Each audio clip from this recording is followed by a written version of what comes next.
Alright, today I have the iPhone 11 Pro Max leather case, which I'm going to be unboxing right here so you can get a better look at what it looks like.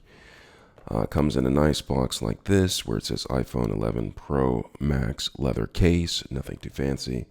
On the back, there is just nothing but they're talking about iPhone 11 Pro Max leather case, exactly what I said before. So I'm going to save that from speaking upon that because I already spoke upon that.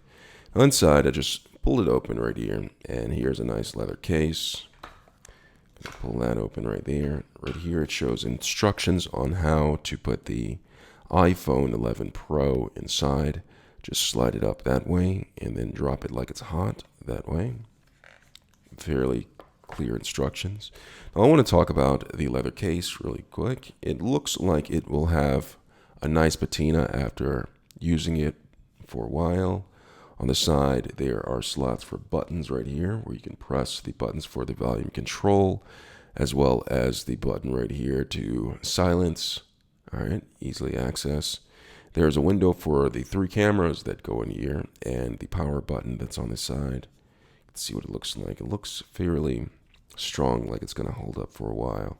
So I'm going to try this out and see how well it holds up and see what it looks like after a couple of weeks. And, that's what I'm going to try to see. I think it's going to hold up well. It's going to get a nice little patina. I think that's the right word, but knowing me, it might be wrong.